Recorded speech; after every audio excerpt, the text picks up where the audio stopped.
ഇനി നമുക്ക് ശക്തന്മാരായ രണ്ടാടുകളുടെ കഥ കേൾക്കാം.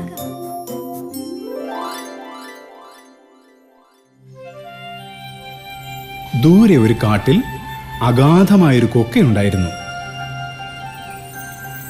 അതിൻ്റെ ഒരു വശത്ത് നിറയെ ഇളം പുല്ലുള്ള കുന്നിൻ ചെരുവും മറ്റേ വശത്ത് ഒരു കുളവും ഉണ്ടായിരുന്നു. കൊക്കയുടെ കുറുകെയുള്ള വീതി കുറഞ്ഞ പാലത്തിലൂടെ പോയാലേ മൃഗങ്ങൾക്ക് വെള്ളം കുടിക്കുവാനും പുല്ല് തിന്നുവാനും കഴിയുമായിരുന്നുള്ളൂ. അങ്ങനെയിരിക്കെ ഒരു ദിവസം കറുമ്പനാട് പുല്ല് തിന്നാനായി കുന്നിൻ ചെരുവിലേക്ക് പോവുകയായിരുന്നു. അപ്പോഴതാ പാലത്തിന്റെ എതിർവശത്തു നിന്നും വെളുമ്പനാട് വരുന്നു.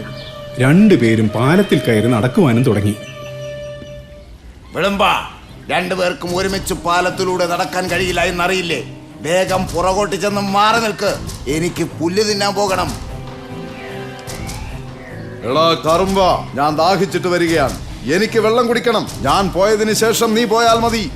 വാശി മൂത്ത ആടുകൾ പൊരിഞ്ഞ തല്ലു തുടങ്ങി. രണ്ടാടുകളും തുല്യ ശക്തരായിരുന്നു.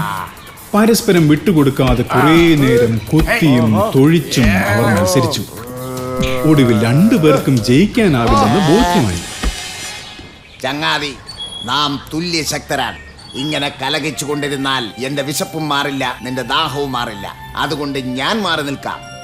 നീ പോയി വെള്ളം കുടിച്ചോളൂ, അതിനുശേഷം ഞാൻ പോയിക്കോളാം. ചങ്ങാതി, നീയാണ് ആദ്യം പാലത്തിൽ കയറിയത്, അതുകൊണ്ട് നീ പോയതിന് ശേഷം ഞാൻ പോകാം. അങ്ങനെ അവരുടെ കലഹവും വാശിയും തീർന്നു. കൂടാതെ കറുമ്പന് വയറ് നിറയെ പുല്ലും വെളുമ്പന് ദാഹം തീരുവോളം വെള്ളവും കിട്ടി.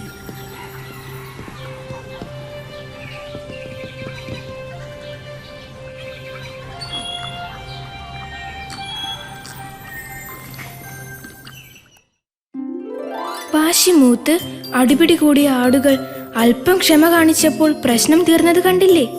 ഇനി മുതൽ നിങ്ങൾ ആരും ഒരു കാര്യത്തിലും വാശി കാണിക്കില്ലല്ലോ, അല്ലേ?